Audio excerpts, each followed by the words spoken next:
இன்றைக்கு வந்து கிருத்திகை விரதம். மாதந்தோறும் வரக்கூடிய மாத கிருத்திகை இன்றைக்கு. இதே கிருத்திகை வந்து இந்த ஆடி மாதத்தினுடைய கடைசியில வருகிறது. அப்போது ஆடி கிருத்திகை. இப்போ இன்றைக்கு கிருத்திகை ஞாயிற்றுக்கிழமையோடு வருகிறதுனால ரொம்ப விசேஷம், ரொம்ப சிறப்பு. கிருத்திகை அப்படின்னு சொல்றது வந்து நவக்கிரகங்களில் சூரியனுடைய நட்சத்திரமாக இருக்கிறது. கிருத்திகை, உத்திரம், உத்திராடம் இது 3 சூரியனுடைய நட்சத்திரம். ஞாயிற்றுக்கிழமைக்கு யார் அதிபதி? ஞாயிற்றுக்கிழமை யாரோடது? சூரியனோடது. அப்போ சூரியனுடைய பலம் வந்து இன்றைக்கு அதிகமாக இருக்கின்றது. சூரியன் சம்பந்தமான விஷயம்தான் இன்றைய நாளில் வந்து ஆதிக்கம் மிகுந்ததாக இருக்கின்றது. அதனால் இன்றைய நாளில் நம்ம கிருத்திகை விரதம்னு சொன்னால் அந்த விரதம் இருக்கும்போது முருகப்பெருமானுக்காக அந்த விரதம் இருப்போம். முருகப்பெருமானுடைய அனுகிரகத்தை பெறுவோம். கிருத்திகையில் விரதம் இருக்கும்போது அது சூரியனுடைய நட்சத்திரமாக இருக்கிறதுனால சுயஜாதகத்தில் சூரியன் சம்பந்தமான எப்படிப்பட்ட தோஷங்கள் இருந்தாலும் அதுவும் தெரிந்து கொண்டே வரும். சூரியன் ஜாதகத்தில் தோஷத்தில் இருக்காருன்னு சொன்னால் சூரிய நமஸ்காரம் பண்ணும்போது ரொம்ப விசேஷமான பலன் கிடைக்கும். சூரியனுடைய கிழமையாக இருக்கக்கூடிய ஞாயிற்றுக்கிழமை வந்து வழிபாட்டு நாளாக கொண்டிருக்கும் போது நல்ல பலன் கிடைக்கும்.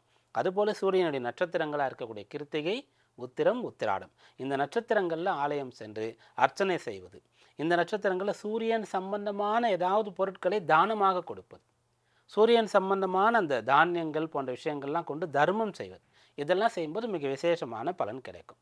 அப்போ இன்றைக்கு சுயஜாதகத்தில் சூரியன் சம்பந்தமாக யாருக்கெல்லாம் தோஷம் இருந்தோ அது நிவர்த்தி ஆகும். முருகப்பெருமானுடைய அனுகிரகத்தினால நிவர்த்தி ஆகும். அது எப்படி இருக்கும் அப்படின்னு பார்க்கும்போது ஒரு ஜாதகத்தில் சூரியன்னு சொல்லக்கூடியவர் வந்து சனியோடு சேர்ந்திருந்தால் அது தோஷமாக சொல்லப்படுகிறது. ராகுவோடு சேர்ந்திருந்தாலோ கேதுவோடு சேர்ந்திருந்தாலோ அது தோஷமாக இருக்கும். சூரியன் சுக்கிரன் சேர்ந்து சுக்கிரன் சூரியனிடத்தில் மிக அருகாமையில் நெருங்கிய பாகையில் இருந்தாலோ ரொம்ப தூரம் விலகி இருந்தாலோ தோஷமாக அதை எடுத்துக்கொள்ளலாம். சூரியனும் செவ்வாயும் சேர்ந்து ஒரு ஜாதகத்தில் கலத்தர பாவம் சொல்லக்கூடிய 7ஆம் இடத்துல இருந்தாலோ பெண்களுடைய ஜாதகத்தில் மாங்கல்ய ஸ்தானம் சொல்லக்கூடிய 8ஆம் இடத்துல இருந்தாலோ தோஷமாக சொல்லப்படும். இதுபோல் 2ஆம் இடத்துல இருந்தாலும் கூட தோஷம் அப்படின்னு சொல்லப்படுவது உண்டு. இப்படி சூரியன் வந்து செவ்வாயோடு சேர்ந்து குறிப்பிட்ட ஸ்தானங்களில் இருக்கும்போது தோஷம். அதன் பிறகு சுக்கிரனோடு சேர்ந்து ரொம்ப நெருங்கி சுக்கிரன் இருந்தாலோ ரொம்ப விலகி இருந்தாலும் தோஷமாக இருக்கும். சனி, ராகு, கேது இந்த கிரகங்களோடு சேர்ந்து இருந்தால் தோஷமாக இருக்கும். அதன் பிறகு சூரியன் வந்து ஜாதகத்தில் துலா ராசியில் இருக்கும்போது அது வந்து நீச்சமாக கருதப்படும். துலா ராசியில் எந்த பாகையில் இருக்கார் அப்படின்றத பொறுத்து இது மாறுபடும். அதன் பிறகு சூரியன் வந்து ஜாதகத்தில் ஒருவருடைய லக்னத்திலிருந்து 6ஆம் இடம், 8ஆம் இடம், 12ஆம் இடத்துல இருந்தால் தோஷம். அது முழுமையான தோஷம் கிடையாது. அதில் 12, 6 இது வந்து அவ்வளோ தோஷம் இல்லை. 6 வந்து யோகமான பலன்னு கூட சொல்லலாம். 8ல் இருந்தார்னு சொன்னால் கொஞ்சம் அதிகமான தோஷமாக அதை எடுத்துக்கொள்ள வேண்டியது இருக்கும்.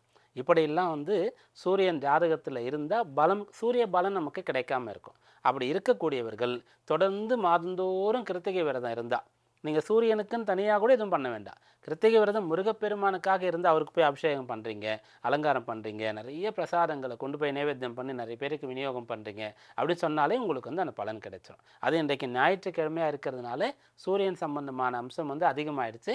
நிறைய பேருக்கு வந்து விடுப்பு நாளாக இருக்கிறதுனால இன்றைய நாளுக்கான வழிபாட்டிற்கு நமக்கு நேரமும் கிடைச்சிருது. அதனால் இன்றைய நாள் வந்து கிருத்திகை விரதம் இருந்து முருகப்பெருமானுடைய அருளை பெறுவோம்.